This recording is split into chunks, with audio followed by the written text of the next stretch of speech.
بسم اللہ الرحمن الرحیم نحمده ونصلي على رسوله الكريم اعوذ باللہ من الشیطان الرجیم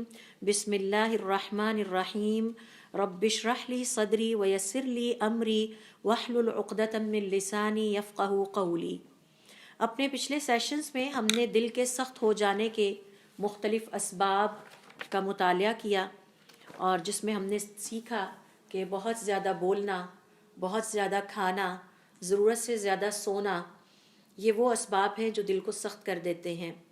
اس کے علاوہ علماء کرام نے بہت زیادہ ہنسنا بھی ہم نے سیکھا کہ اس سے دل مردہ ہوتے ہیں، حضور اکرم صلی اللہ علیہ وسلم کا ارشاد ہے۔ اس کے علاوہ بھی علماء کرام نے بیان کیے ہیں، مثال کے طور پر دین اور ایمان کی محفلوں سے دور رہنا۔ دین اور ایمان کی محفلوں میں شامل ہوتا رہے تو اس سے یہ ہوتا ہے کہ انسان کا دل اپنے دین کے ساتھ لگا رہتا ہے، اور دل میں یہ خیال رہتا ہے کہ مجھے اپنے آپ کو امپروو کرنا ہے۔ اسی طرح سے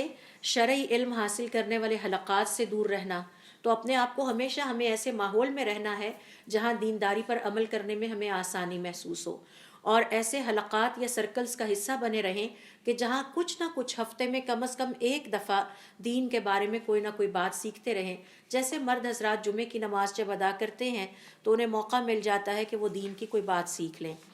پھر اسی طرح سے علماء کرام کا یہ کہنا ہے کہ دنیا میں غرق ہو کر ہی رہ جانا، دنیا کے اتنے کام اور بکھیڑے بنا لینا کہ اپنے دین کے لیے وقت ہی نہ نکال سکیں، آخرت کے لیے وقت ہی نہ نکال سکیں، اس سے بھی دل سخت ہوتا ہے۔ پھر اسی طرح سے بہت لمبی امیدیں بنا کے اس دنیا میں مصروف ہو جانا، اور پھر اسی طرح سے بہت زیادہ کھانا، بہت زیادہ بولنا، ہنسنا، یہ ہم نے بہت ہی تفصیل سے یہ ساری باتیں سیکھی ہیں۔ تو آج کے سیشن میں ہم سیکھیں گے کہ یہ جو دل سخت ہو جاتا ہے تو پھر اس کے علاج کے لیے ہم کیا کریں، کیسے ہم اس کا علاج کریں۔ تو اس حوالے سے ابن القیم رحمۃ اللہ علیہ اور دیگر علماء نے بہت تفصیل کے ساتھ اپنی کتابوں میں اس پہ بحث کی ہے، اور ابن القیم رحمۃ اللہ علیہ فرماتے ہیں کہ یہ بات یاد رکھیے کہ دل بھی اسی طرح سے بیمار ہوتا ہے جس طرح انسان کا جسم بیمار ہوتا ہے،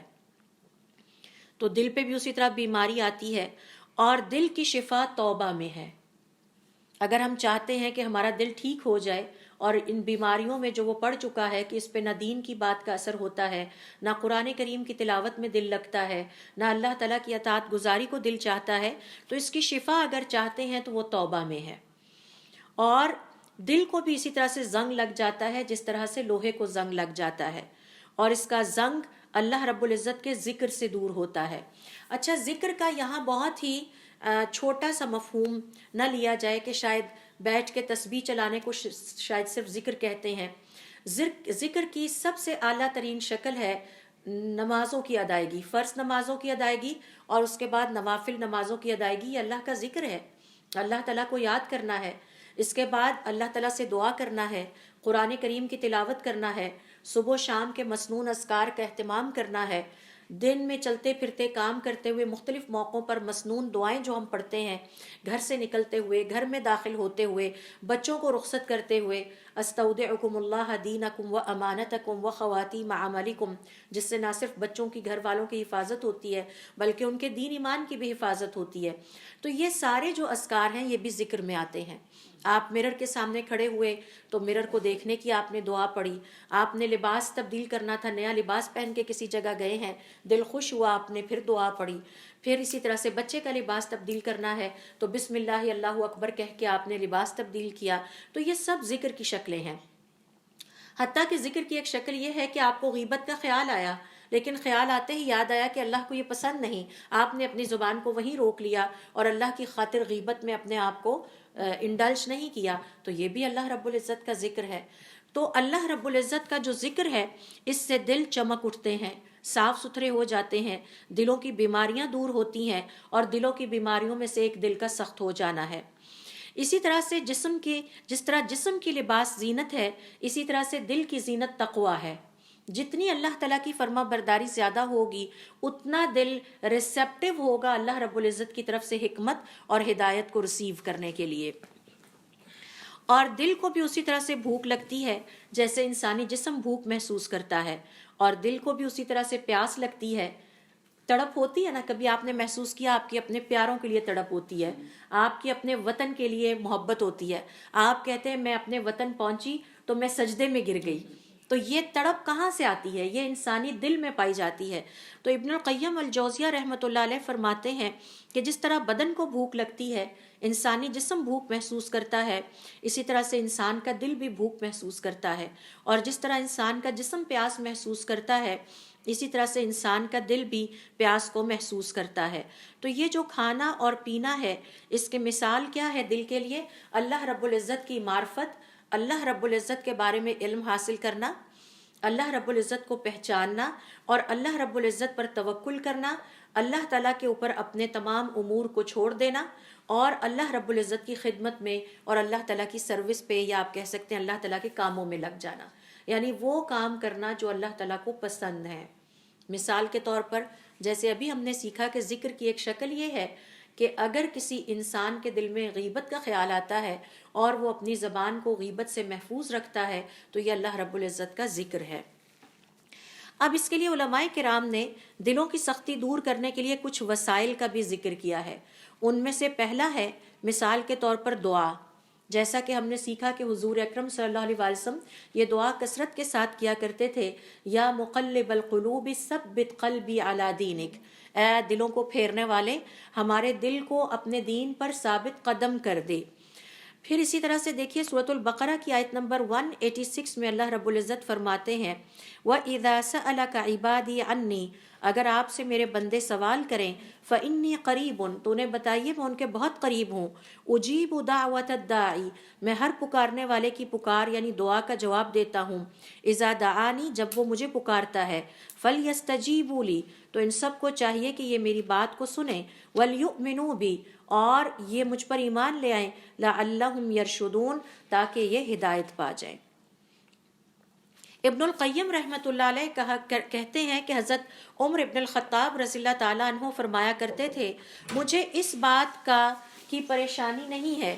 مجھے اس بات کی کوئی پریشانی نہیں ہے کہ میری دعا قبول ہوتی ہے یا نہیں ہوتی، کیونکہ دعا کی قبولیت کا ذمہ اللہ کا ہے۔ اللہ تعالیٰ نے فرمایا ہے مجھے پکارو میں تمہارے بہت قریب ہوں، تو مجھے یہ بات پریشان نہیں کرتی۔ آج کے مسلمان کو یہ بات پریشان کرتی ہے کہ پتہ نہیں میری دعا قبول بھی ہوئی ہے کہ نہیں، اور یہ اللہ رب العزت سے بدگمانی کے مترادف ہے۔ تو حضرت عمر رضی اللہ تعالیٰ عنہ فرمایا کرتے تھے کہ مجھے اس بات کی کوئی پریشانی نہیں ہوتی کہ کیا جو ہے وہ میری دعا قبول ہوگی کہ نہیں، یہ بات مجھے پریشان کرتی ہے کہ میں نے دعا مانگی یا نہیں مانگی۔ ہمارا کام ہے ہم دعا کریں، ہر چیز کے لیے دعا کریں۔ تو دل کی حفاظت کے حوالے سے آج ہمارا آخری سیشن ہے کہ دل کی سختی کو دور کرنے کے کون سے طریقے ہیں اور اس کا کیا علاج ہے، اس حوالے سے ہماری آج کی یہ گفتگو چل رہی ہے۔ اور دل کی حفاظت کا ہمارے صحابہ کرام رضوان اللہ علیہ مجمعین کو کتنا خیال ہوتا تھا، اور وہ دل کی سختی کے حوالے سے کتنے پریشان ہوتے تھے کہ حضرت عبداللہ ابن عمر رضی اللہ تعالیٰ عنہما نے اپنا ایک بہت ہی پیارا اونٹ بیچ دیا۔ تو ان کے ساتھی نے ان سے کہا کہ آپ کا یہ اونٹ تمام اونٹوں میں سے سب سے زیادہ پیارا تھا اور سب سے زیادہ خوبصورت تھا، آپ نے اسے فروخت کر دیا؟ تو کہنے لگے ہاں، میں نے بھی یہ محسوس کیا کہ آہستہ آہستہ میرے دل میں گھر کرنے لگا تھا، اور میں نہیں چاہتا کہ میرا دل اس دنیا کی کسی چیز میں لگے۔ تو آپ دیکھیے کہ وہ اپنے دل کی حفاظت کس طرح کیا کرتے تھے کہ میرا دل ایک اونٹ میں لگے اور میں اس کے مقابلے میں اللہ رب العزت کے لیے نیکی کے کام نہ کر سکوں، اللہ تعالیٰ کی اطاعت گزاری سے دور ہو جاؤں اور میرا دھیان اس میں لگ جائے۔ تو انہوں نے اپنا وہ سب سے اچھا جانور فروخت کر دیا، اور ساتھیوں نے کہا کہ یہ آپ نے کیا کیا ہے، آپ کا یہ جانور تو سب سے بہتر تھا۔ تو کہنے لگے ہاں، میں نے بھی نوٹ کیا کہ اب وہ میرے دل میں گھر کرنے لگ گیا تھا۔ تو نان اٹیچمنٹ، کہ اس دنیا کی کسی چیز کے ساتھ ہم نے کوئی اٹیچمنٹ اگر ڈیولپ کر لیا تو وہ دل کی سختی کا باعث بنتی ہے۔ تو عمر ابن الخطاب رضی اللہ تعالیٰ عنہ اس آیت کی تفسیر میں کہا کرتے تھے کہ مجھے اس بات کی پرواہ نہیں ہے کہ میری دعا قبول ہوتی ہے یا نہیں، کیونکہ دعا کی قبولیت کا ذمہ اللہ تعالیٰ نے لیا ہے۔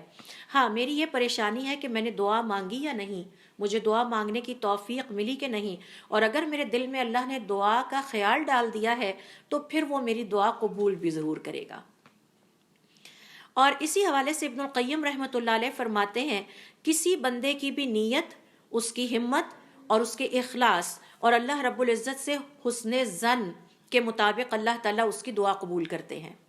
یعنی اگر دعا مانگتے وقت ہم اللہ تعالیٰ سے بہت حسن ظن کے ساتھ دعا مانگ رہے ہیں، اخلاص کے ساتھ، پوری توجہ کے ساتھ مانگ رہے ہیں، پوری ہمت صرف کر کے مانگ رہے ہیں، بار بار اللہ تعالیٰ سے مانگتے ہیں، تو جتنا ہماری طرف سے ہوگا، جتنی ایفرٹ ہوگی، اسی پروپورشن کے ساتھ اللہ رب العزت اس دعا کو قبول بھی کریں گے۔ اور پھر اس کے بعد کہتے ہیں کہ اللہ رب العزت کی طرف سے جو مدد نازل ہوتی ہے اپنے بندوں پر، وہ ان کی ہمتوں اور ان کی دین پر ثابت قدمی اور ان کی خواہش اور ان کی اللہ رب العزت کے ساتھ اٹیچمنٹ کے مطابق ہوتی ہے۔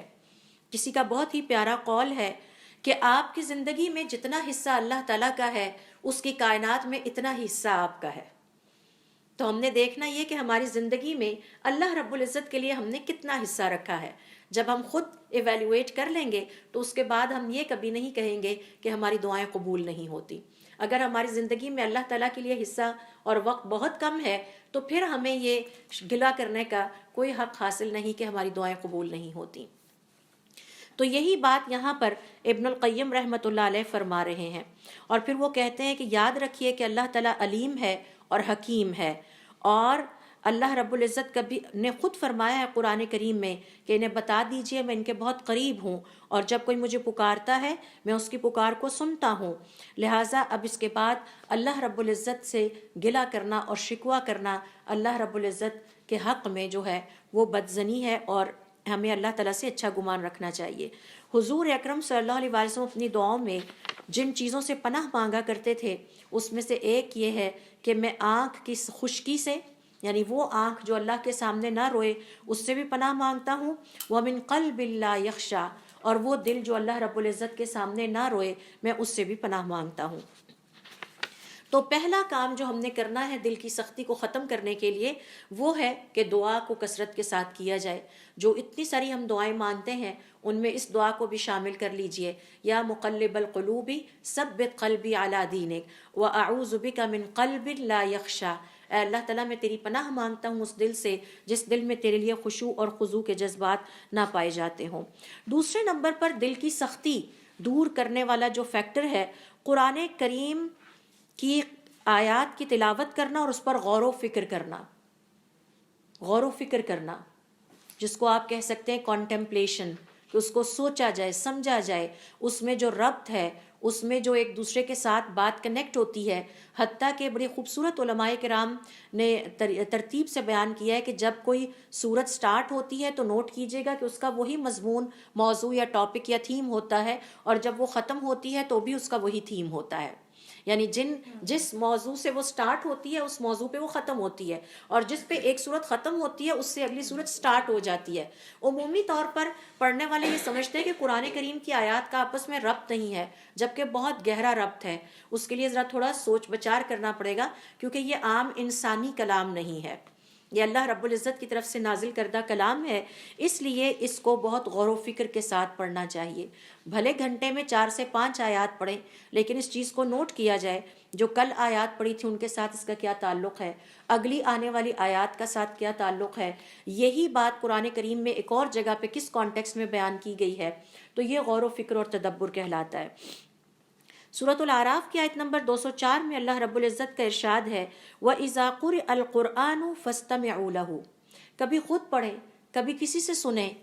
کبھی کسی اور سے سنیں، ہر دفعہ اس کو سن کے سمجھنے، غور و فکر کرنے کی کوشش کریں، اور جب ان پر قرآن پڑھا جاتا ہے تو اس کو خوب غور سے سننے لگ جاتے ہیں۔ وَأَنصِتُوا، اور خاموشی سے دھیان سے اس کو سنو، لَعَلَّكُمْ تُرْحَمُونَ، تاکہ تم پر رحم کیا جائے۔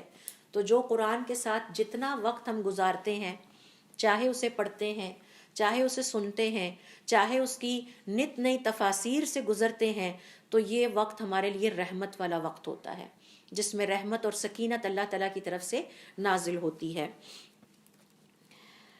پھر اسی طرح سے اور جو لوگ، علماء کرام کا یہ کہنا ہے کہ قرآن کریم کے ساتھ وقت نہیں گزارتے، اس پر غور و فکر اور تدبر نہیں کرتے، ظاہر ہے وہ اس رحمت سے اور اس شفا سے اتنے ہی دور ہو جاتے ہیں۔ تو دوسرا وسیلہ دل کی سختی دور کرنے کا یہ ہے قرآن کریم کو جو ہے وہ پڑھا جائے، غور و فکر کے ساتھ پڑھا جائے، تدبر کے ساتھ پڑھا جائے، اس کے موضوع کو سمجھنے کی کوشش کی جائے، اور اس بات کو سمجھنے کی کوشش کی جائے کہ ہر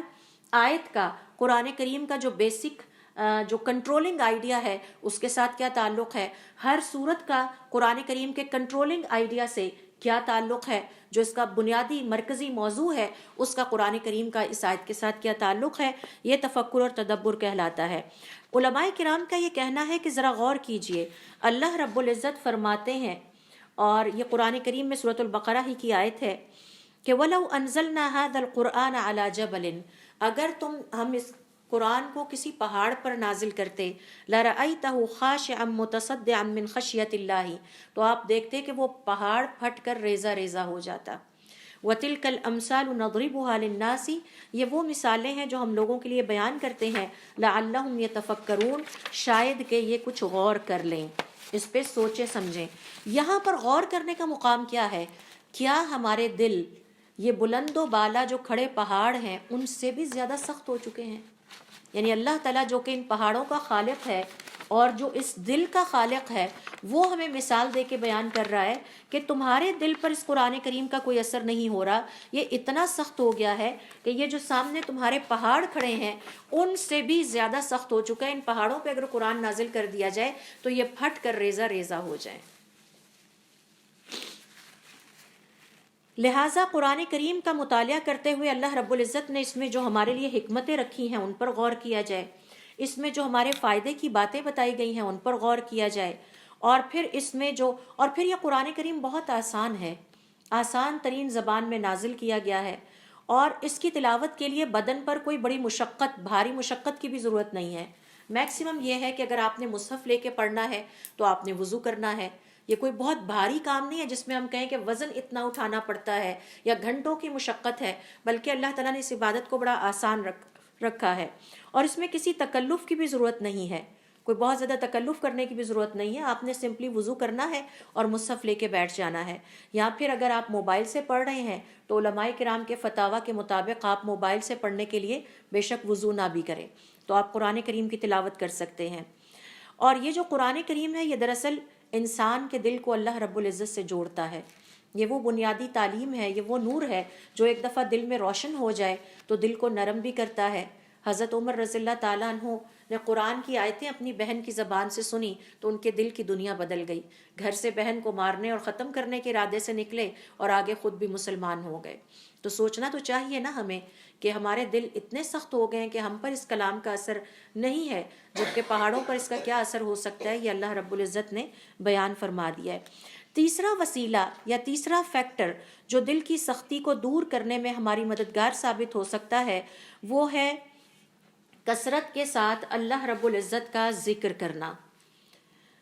اور میں نے آپ سے ابھی ذکر کیا کہ ذکر کا وہ ایک مفہوم جو بہت ہی ہمارے ہاں لیا جاتا ہے، شاید صرف تسبیح پہ کوئی اذکار پڑھ لیے جائیں تو ذکر ہے، ایسا نہیں ہے۔ فرض نمازوں کی ادائیگی ذکر ہے، نوافل نمازوں کی ادائیگی ذکر ہے، قرآن کریم کی تلاوت ذکر ہے، صبح و شام کے اذکار ذکر ہے، چلتے پھرتے مسنون دعاؤں کا پڑھنا اذکار میں شامل ہے۔ مثال کے طور پر کھانا کھانے سے پہلے بسم اللہ پڑھنا، کھانا کھانے کے بعد کی دعا پڑھنا، لباس تبدیل کرتے ہوئے دعا پڑھنا، مرر کے سامنے دعا پڑھنا، گھر سے نکلتے ہوئے دعا پڑھنا، داخل ہوتے ہوئے دعا پڑھنا، کوئی چیز اچھی لگے سبحان اللہ ماشاء اللہ کہنا، یہ بھی ذکر ہے۔ کوئی چیز آپ کو عجیب لگتی ہے یا کوئی بھی کسی لحاظ سے آپ اپنے آپ کو جب ایکسپریس کرتے ہیں اور اللہ کو یاد کرتے ہیں تو یہ اللہ رب العزت کے ذکر کی مختلف شکلیں ہیں، اور یہ سب ذکر میں شامل ہے۔ حتیٰ کہ دین کے علم کو سیکھنے کے لیے کسی حلقے میں شامل ہونا بھی اللہ رب العزت کا ذکر ہی ہے، کیونکہ آپ اللہ کو یاد کر رہے ہیں۔ حتیٰ کہ کسی غلط کام کا خیال آیا،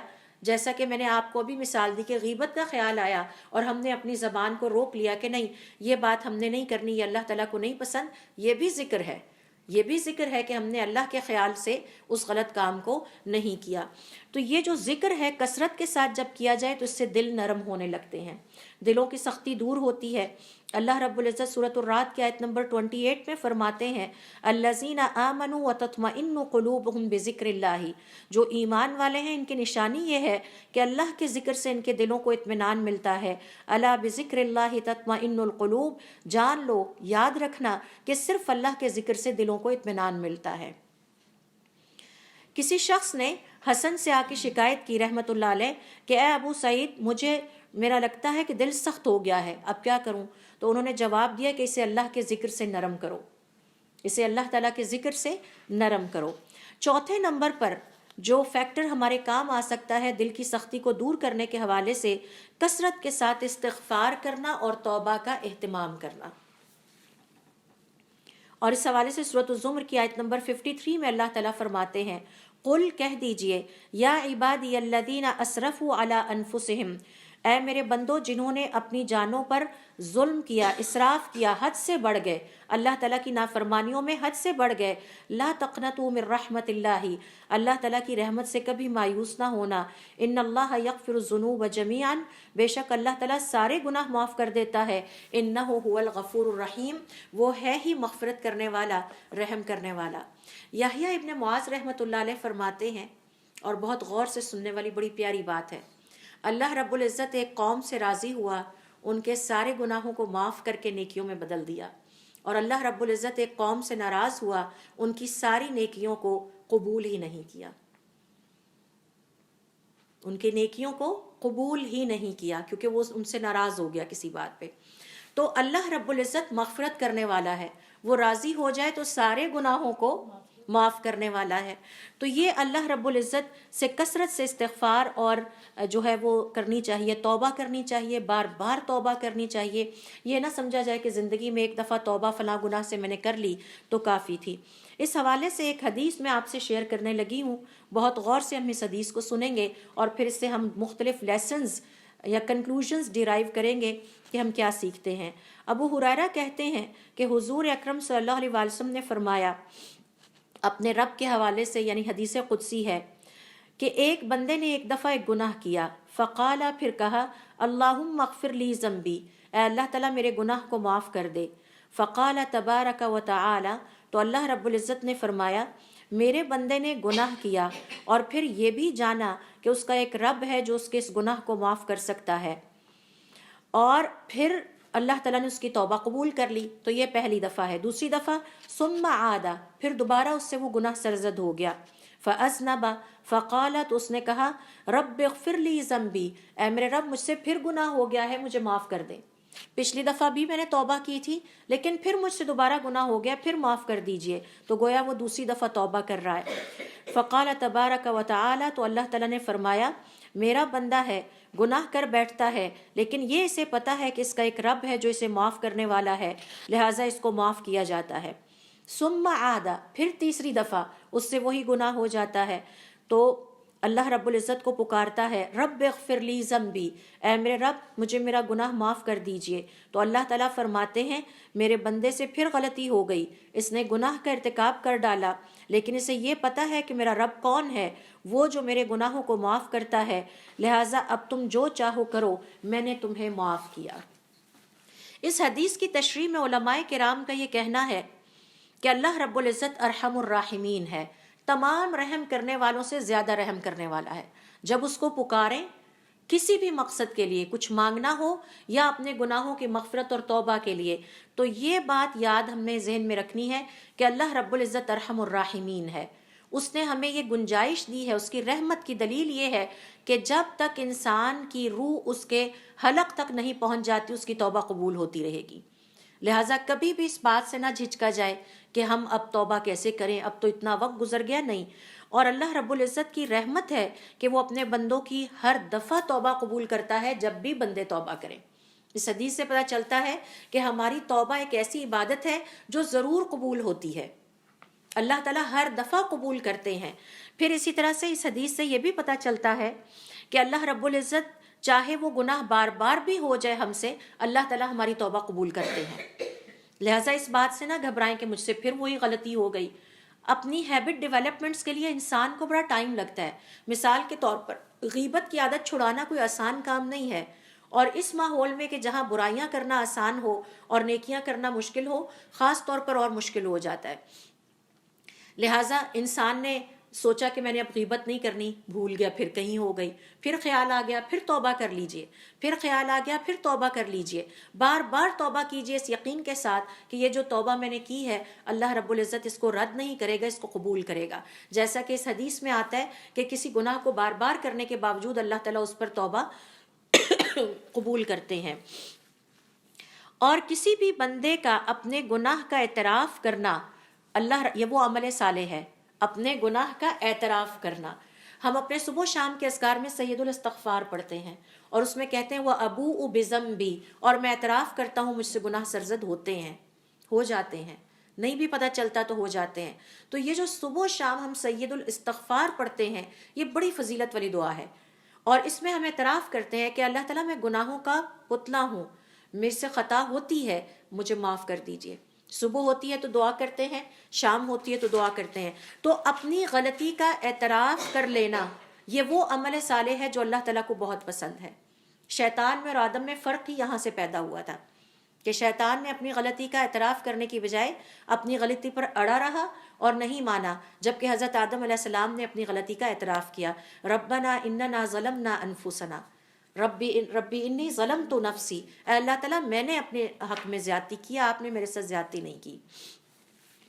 اسی طرح سے اس حدیث سے ہم یہ سیکھتے ہیں کہ یہ جو اللہ تعالیٰ اعلان کر کے فرماتے ہیں یہ میرا بندہ ہے، اس سے غلطی ہو جاتی ہے لیکن یہ جانتا ہے کہ اس کا ایک رب ہے اور وہ اسے معاف کرے گا، یہ دراصل اللہ تعالیٰ کی طرف سے فرشتوں کے سامنے فخر کا اظہار ہے۔ اللہ تعالیٰ اپنے اس بندے پر فخر کا اظہار کرتے ہیں جو کثرت سے توبہ اور استغفار کر کے بار بار اللہ تعالیٰ کی طرف رجوع کرتا ہے اور بار بار پلٹتا ہے۔ پھر اس حدیث سے ہمیں پتہ چلتا ہے کہ 3 دفعہ اس شخص سے گناہ ہوا، ہر دفعہ اس نے توبہ کی، اور آخری دفعہ اللہ تعالیٰ نے فرمایا اب جب بھی کبھی اس سے کوئی غلطی ہو گئی میں اس کو معاف کرتا ہوں، کیونکہ اسے پتہ ہے کہ مجھ سے غلطی ہوئی ہے، میں نے اللہ سے معافی مانگنی ہے، مجھ سے غلطی ہوئی ہے، میں نے توبہ کرنی ہے، اب جب بھی یہ غلطی کرے گا اس کی توبہ قبول ہے۔ اب علماء کرام کا یہ کہنا ہے کہ کیا اس کا یہ مطلب ہے کہ یہ بات اللہ تعالیٰ نے صرف اس شخص کے حق میں کہی؟ تو ان کا کہنا ہے نہیں، یہ مثال کے طور پر ہمارے لیے بیان کی گئی ہے، جو بار بار اپنے رب کی طرف توبہ کر کے پلٹتا ہے اللہ رب العزت اس کو اسی اعزاز سے نوازیں گے۔ پھر اس سے یہ بھی پتہ چلتا ہے کہ صحیح اور سچی توبہ، پہلی دفعہ ہم نے ایک صحیح اور سچی توبہ کی، چند دن تک ہم اس پہ بڑے سختی کے ساتھ قائم رہے، ریلیکس ہوئے، پھر وہی غلطی ہو گئی۔ تو جو پہلی دفعہ صحیح اور سچی توبہ کی تھی وہ اپنی جگہ ہے، دوسری دفعہ جو غلطی ہوئی ہے وہ اب پہلی صحیح اور سچی توبہ پر اثر انداز نہیں ہوگی۔ اب جو ہم توبہ کریں گے وہ اگلے گناہ کے لیے، اگلی غلطی کے لیے ہوگی۔ تو یہ ساری اتنی خوبصورت ایکسپلینیشن ہے اس حدیث کی، اس سے پتہ چلتا ہے کہ اللہ رب العزت کی ذات کتنی رحم کرنے والی ہے۔ کوتاہی ہماری طرف سے ہے کہ ہم اتنے مصروف ہیں کہ ہم توبہ کے لیے وقت نہیں نکال پاتے، استغفار کے لیے وقت نہیں نکال پاتے، اور ہمیں حضور اکرم صلی اللہ علیہ وسلم سے سیکھنا چاہیے کہ آپ صلی اللہ علیہ وسلم دن میں 100 دفعہ استغفار کیا کرتے تھے۔ تو جو صبح و شام کے اذکار ہیں اس میں 100 دفعہ استغفار بھی شامل ہے۔ ہمیں ان چیزوں کو پرائرٹی بیسس پہ اپنی زندگی کا حصہ بنانا چاہیے۔ لہٰذا علماء کرام کا یہ کہنا ہے کہ اس حدیث سے ہمیں ایک اور بات یہ پتہ چلتی ہے کہ شرعی علم کا حصول کتنا ضروری ہے۔ دین کا علم ہمارے پاس ہوگا، ہمیں اللہ رب العزت کے بارے میں پتہ ہوگا، توبہ کی اہمیت اور استغفار کی اہمیت پتہ ہوگی، تو ہمارے لیے اللہ کے قریب ہونا آسان ہو جائے گا۔ تو اللہ کے درمیان اور ہمارے درمیان فاصلوں کی ایک وجہ یہ بھی ہے کہ ہمارے دین کے علم میں کمی ہے اور ہم اس میں اضافے کی کوشش نہیں کرتے۔ تو یہ جو حدیث میں نے آپ سے شیئر کی ہے، اس کے حوالے سے ابن رجب الحنبلی رحمۃ اللہ علیہ فرماتے ہیں کہ اس کا مطلب یہ ہے کہ جب بھی گناہ ہو جائے، غلطی کا ارتکاب ہو جائے، توبہ کی جائے اور استغفار کیا جائے۔ اور استغفار اور توبہ سے مراد یہ ہے کہ اس گناہ پہ اڑے نہ رہیں، اس کو ترک کرنے کی پوری کوشش کی جائے۔ عظیم آبادی رحمۃ اللہ علیہ فرماتے ہیں کہ اللہ رب العزت نے دلوں کو پیدا ہی اس لیے کیا ہے کہ یہ اپنے خالق کے سامنے خشوع اور خضوع اختیار کریں، اور جب یہ خشوع اور خضوع اختیار کرتے ہیں، اللہ رب العزت سے جڑ جاتے ہیں، تو اللہ تعالیٰ انہیں اپنا خاص علم عطا کرتے ہیں۔ ایک دفعہ مجھے یاد ہے کہ ایک خاتون کہتی ہے مجھے کوئی اللہ والا سے ملوا دیں۔ ہر انسان اللہ والا ہو سکتا ہے، کیوں ہم دوسروں کے محتاج بنیں؟ اور حضرت عمر ابن عبدالعزیز سے کسی نے کہا کہ مجھے کسی ایسے شخص سے ملا دیجئے جس کی دعائیں قبول ہوتی ہوں، تو انہوں نے فرمایا اللہ کی اطاعت کرو، تمہاری دعائیں قبول ہوں گی۔ There is no concept of clergyman in Islam. ہر انسان ایکولی یہ سٹیٹس گین کر سکتا ہے۔ تو جب دل نرم ہوتے ہیں، جب اللہ رب العزت کے ساتھ وقت زیادہ گزرتا ہے، قرآن کریم کی تلاوت میں غور و فکر اور تدبر پہ گزرتا ہے، تو اس کے نتیجے میں پھر اللہ تعالیٰ اپنا خاص علم اپنے بندے کو عطا کرتے ہیں، جیسے حضرت موسیٰ علیہ السلام کو فرمایا کہ اب جاؤ اور جا کے دیکھو میں نے اپنے ایک نیک بندے کو کیسا علم عطا کیا ہے، اور وہ حضرت خضر علیہ السلام کو۔ تو ایک وہ علم ہے جو وحی کے ذریعے عطا ہوتا ہے، اور ایک وہ ہے جو اللہ تعالیٰ ڈائریکٹلی پھر انسان کے دل میں ڈالتے ہیں۔ اسی طرح سے علماء کرام کا یہ کہنا ہے کہ 5ویں نمبر پر جو فیکٹر ہماری ہیلپ کر سکتا ہے دل کی سختی کو دور کرنے میں، وہ ہے موت کو کثرت سے یاد کرنا اور قبروں کی زیارت کرتے رہنا۔ سعد ابن جبیر کہتے ہیں اگر میرے دل سے موت کا ذکر نکل جائے تو مجھے ڈر لگتا ہے کہ میرا دل خراب ہو جائے گا، بگڑ جائے گا۔ تو وہ اپنے آپ کو موت کی یاد دلاتے رہتے تھے۔ سفیان الثوری جو ہیں، ان کی عادت تھی کہ وہ رات کا صرف 1/3 سو پاتے تھے اور اس کے بعد ہڑبڑا کر اٹھ بیٹھتے اور کہتے جہنم کی آگ مجھے دنیا میں سکون سے سونے بھی نہیں دیتی، سکون نہیں آتا، اتنی فکر ہوتی تھی جہنم کی آگ کی اور موت کی اور ان چیزوں کی۔ امام مناوی رحمۃ اللہ علیہ فرماتے ہیں سب سے زیادہ دل کی سختی دور کرنے میں جو نیک عمل مددگار ہے وہ قبروں کی زیارت ہے۔ اور ذرا قبر میں چلے جانے والوں کے حالات پر غور کیجئے اور پھر بیٹھ کر سوچئے، اپنے اوپر یہ احوال طاری کیجئے کہ جب ہمیں قبر میں اتارا جا رہا ہوگا اور ہم بول بھی نہیں سکتے ہوں گے تو ہماری قبر کے کیا مناظر ہوں گے، ہمارے پاس کیا نیک عمل ہے جو وہاں پیش کیے جا سکتے ہیں، اور کون سے ایسے عمل ہیں کہ جن کا ہم ذکر بھی نہیں کرنا چاہتے، کیا ہم نے توبہ کی کہ نہیں کی۔ اس کے نتیجے میں انسان کا دل دنیا میں نہیں لگتا، پھر وہ اپنی آخرت کی تیاری پر لگ جاتا ہے۔ اسی طرح سے علماء کرام کا یہ کہنا ہے کہ ذرا یہ بھی دیکھیے کہ جو لوگ نزع کی حالت میں ہوتے ہیں ان کے پاس وقت گزاریں، دل نرم ہوگا۔ جب کسی پر موت کے لمحات طاری ہوتے انسان دیکھتا ہے تو اس سے بھی دل نرم ہوتے ہیں اور آخرت کی فکر ستانے لگتی ہے۔ اسی طرح سے مردوں کو نہلائیے، مردوں کو نہلانے سے دل نرم ہوتے ہیں۔ جنازے کی نماز میں شرکت کیجیے، اس سے دل نرم ہوتے ہیں اور انسان کو خیال آتا ہے کہ یہ وقت میرے اوپر بھی آنا ہے، اور ان سب میں انسانوں کے لیے بڑی نصیحت رکھی گئی ہے۔ اس حوالے سے 6واں فیکٹر جو ہمارا ہیلپ ہمیں کر سکتا ہے دل کی سختی کے حوالے سے، وہ ہے کہ نیک افراد کی صحبت اختیار کرنا، نیک افراد کے ساتھ بیٹھنا اٹھنا، اور نیک افراد کی جو تاریخ میں گزر چکے ہیں ان کی سیرت کا مطالعہ کیا جائے، اس سے بھی انسان کے دل میں شوق پیدا ہوتا ہے۔ ایک تو یہ ہے کہ جو زندہ ہیں ہمارے ارد گرد ہیں، جو اللہ رب العزت کی محبت اپنے دل میں رکھتے ہیں، ان کی محفلوں میں بیٹھا جائے، ان کی محفلوں میں شریک ہوا جائے۔ اس کے علاوہ یہ ہے کہ جو اللہ کے نیک بندے گزر گئے ہیں ان کی سیرت کا مطالعہ کیا جائے، جس میں مختلف انبیاء کرام ہیں، حضور اکرم صلی اللہ علیہ وسلم ہیں، ہمارے خلفائے راشدین ہیں، صحابہ کرام رضوان اللہ علیہم اجمعین ہیں، تابعین ہیں، تبع تابعین ہیں، ان کی کتابیں پڑھی جائیں، ان کی سیرتوں کا مطالعہ کیا جائے کہ وہ کس نہج پہ اپنی زندگی گزار کے گئے اور اپنے رب کو راضی کرنے کے کیا کیا طریقے وہ اپنی زندگیوں میں اختیار کرتے تھے۔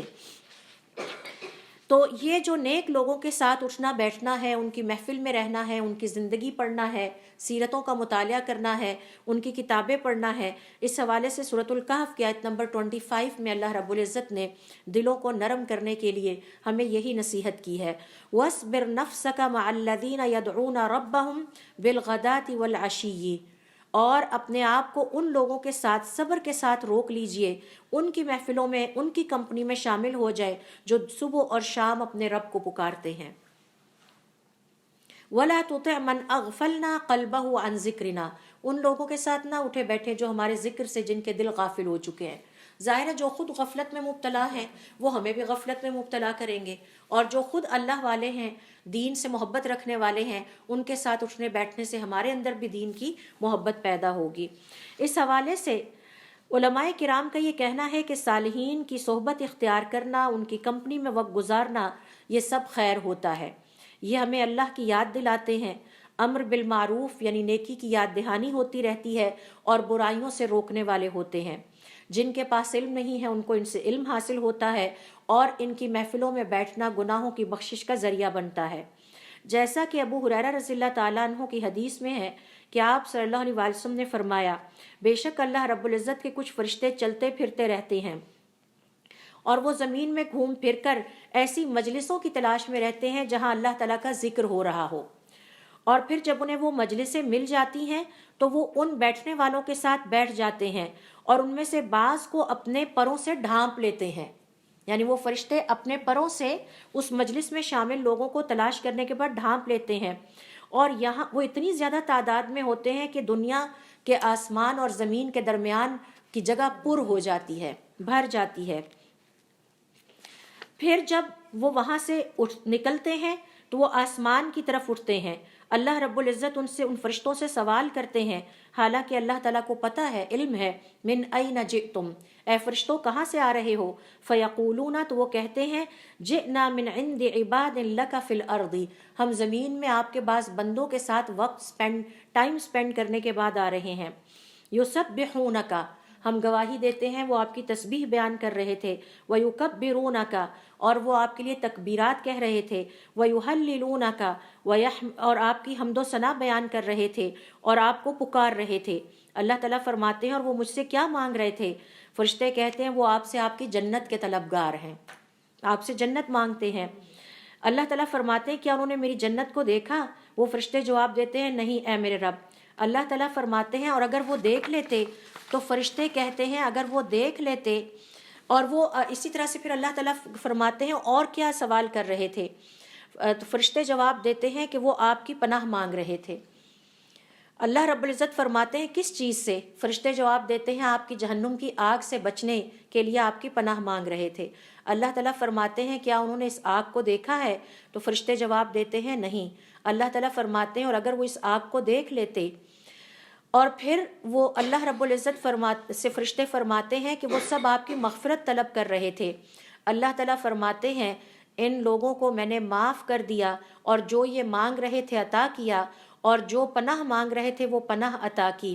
پھر فرشتے کہتے ہیں کہ اللہ تعالیٰ ان میں ایک بندہ تھا جو ویسے ہی محفل میں آ کے بیٹھ گیا. اللہ تعالیٰ فرماتے ہیں ان کو بھی اسی کے ساتھ شامل کر لو. تو صالحین کا کسی ایک جگہ پر اکٹھے ہو کر اللہ رب العزت کا ذکر کرنا، یہ اس قدر عظیم عبادت ہے کہ اس پر میں نے جو آپ سے کارڈ شیئر کیا ہے، حج کا ثواب ہے اس کا، یعنی اتنا زیادہ اس کا ثواب ہے. اور پھر اللہ تعالیٰ کیا فرما رہے ہیں کہ جو یہ مجھ سے مانگ رہے تھے میں عطا کرتا ہوں.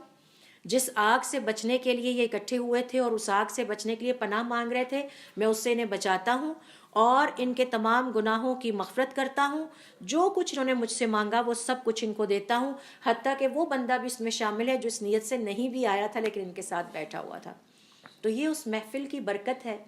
اس کمپنی کی برکت ہے جس میں لوگ اکٹھے ہو کر بیٹھ کے دین کا علم حاصل کرتے ہیں. علماء کرام ابن الجوزی رحمۃ اللہ علیہ، ابن القیم رحمۃ اللہ علیہ اور دیگر علماء کرام کا یہ کہنا ہے کہ اس حدیث سے ہم یہ بھی کنکلوژن ڈرائیو کرتے ہیں کہ وہ اللہ رب العزت کا نیک بندہ جو ہمیشہ یا عمومی طور پر انڈیویجولی اللہ تعالیٰ کی عبادت اور اطاعت گزاری کرتا ہے، اسے چاہیے کہ کبھی کبھار کم از کم ہفتے میں ایک دفعہ ایسی محفل میں ضرور شامل ہو تاکہ اپنے آپ کو اس ثواب سے محروم نہ کرے. تو اکیلے بیٹھ کے محفل عبادت کرنا اس سے زیادہ بہتر ہے کہ ساروں کے ساتھ مل کر بیٹھا جائے، اور تاکہ اس پیٹرن آف جسے کہتے ہیں نا ثواب سے بھی مستفید ہو سکیں. خلوت میں عبادت کرنا اپنی جگہ ہے، اور ہم اس سے پہلے ایک سیشن میں سیکھ آئے ہیں کہ اللہ تعالیٰ کو وہ مسلمان بہت پسند ہے جو مل جل کر ملنے جلنے والا ہے، رائٹ. اور یہاں پر ابن الجوزی رحمۃ اللہ علیہ، ابن القیم رحمۃ اللہ علیہ اور دیگر علماء کا یہ کہنا ہے کہ یہ نہ کریں کہ ہمیشہ ہی اکیلے بیٹھ کر اللہ تعالیٰ کی عبادت میں لگے رہیں، بلکہ کم از کم ہفتے میں کم از کم ایک دفعہ صالحین کی محفل میں جا کے ان تمام ثواب کو حاصل کرنے کی کوشش ضرور کریں. 7ویں نمبر پر جو فیکٹر علماء کرام نے بیان کیا ہے دل کی سختی دور کرنے کے لیے، کمزوروں کی مدد کی جائے. بہت سارے انداز سے کمزور ہیں، کچھ مالی طور پر کمزور ہیں، کچھ جسمانی طور پر کمزور ہیں، کچھ عقل کے لحاظ سے کمزور ہیں، کچھ شعور کے لحاظ سے کمزور ہیں.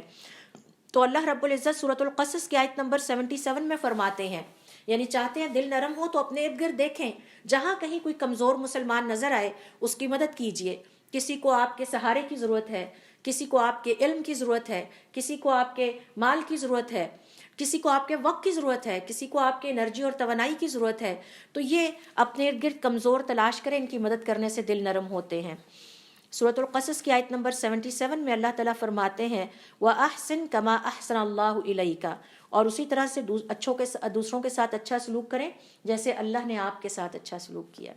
بس یہ خیال انسان کے دل میں ہونا چاہیے کہ اللہ نے میرے ساتھ اچھا سلوک کیا، میں نے اللہ کی مخلوق کے ساتھ اچھا سلوک کرنا ہے. ابو ہریرہ رضی اللہ تعالیٰ عنہ کہتے ہیں کہ ایک شخص نے شکایت کی حضور اکرم صلی اللہ علیہ وسلم سے کہ میرا دل سخت ہو گیا ہے. آپ نے فرمایا کہ اگر تم چاہتے ہو تمہارا دل نرم ہو فَأَطْعِمِ الْمِسْكِينَ، تو محتاج کو کھانا کھلاؤ، وَامْسَحْ بِرَأْسِ الْيَتِيمِ، اور یتیم کے سر پہ ہاتھ پھیرا کرو. اب یہ دونوں کمزور ہیں، معاشرے کے وہ افراد جو کمزور ہیں، ان میں یتیم شامل ہیں، ان میں مساکین شامل ہیں، ان میں خواتین بھی شامل ہیں. معاشرے کا ایک کمزور طبقہ ہے، ان کے ساتھ اچھا سلوک کیا جائے تو ان کی مدد کی جائے، تو یہ ایک وسیلہ ہے جس سے دل نرم ہوتا ہے.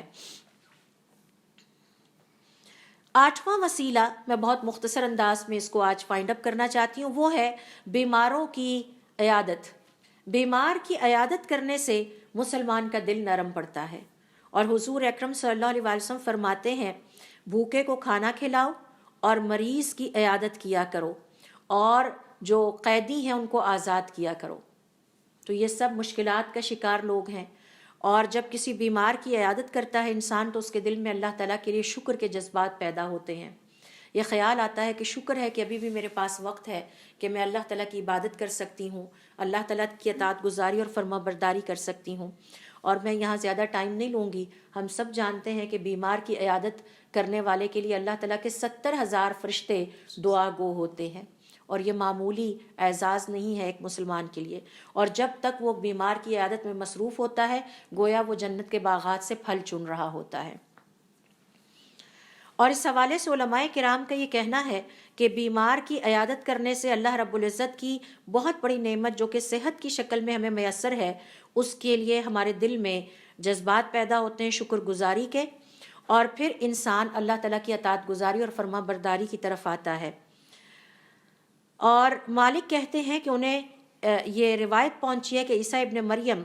کہا کرتے تھے لا تکثر الکلام بغیر ذکر اللہ، اللہ کے ذکر کے علاوہ زیادہ گفتگو نہ کیا کرو، فتقسو قلوبکم، تو تمہارے دل سخت ہو جائیں گے. فإن القلب القاسي بعید من اللہ، سخت دل اللہ تعالیٰ سے دور ہوتا ہے. ولکن لا تعلمون، لیکن تم علم نہیں رکھتے. ولا تنظروا فی ذنوب الناس کأنکم ارباب، اور لوگوں کے گناہوں کی طرف ایسی نظر سے نہ دیکھا کرو کہ گویا تم نے فیصلے کرنے ہیں، فلاں برا ہے اور فلاں اچھا ہے. وانظروا فی ذنوبکم کأنکم عبید، اپنے گناہوں پر اس طرح نظر ڈالا کرو کہ جیسے تم اللہ کے بندے اور غلام ہو. فإنما الناس مبتل، جب لوگوں کی طرف دیکھو اور ان کے گناہوں کا خیال آئے تو سوچو کہ یہ کسی آزمائش میں پڑے ہوئے ہیں. فرحموا اہل البلاء، لہٰذا ان پر رحم کیا کرو، ان کے لیے خیر کی دعا کیا کرو، اور اللہ رب العزت سے عافیت پر اللہ کا شکر ادا کیا کرو کہ اس نے اس آزمائش میں آپ کو نہیں ڈالا. تو یہ ہیں دل کو نرم کرنے کے لیے، دل کا زنگ دور کرنے کے لیے وہ چند سٹیپس جو کہ ہمیں اپنی زندگی میں لینے چاہیے تاکہ ہمارا دل بھی اللہ رب العزت کی معرفت اور محبت کے لیے خالی ہو جائے. اور اسے برتن کہا گیا ہے، اس کی صفائی بہت ضروری ہے.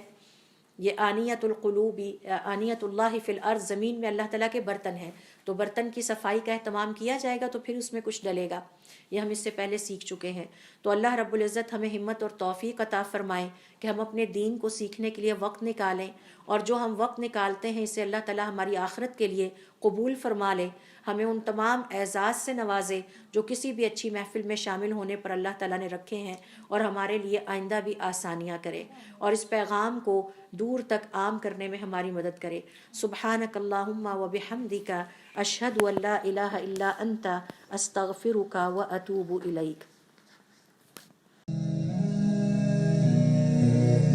Mm-hmm.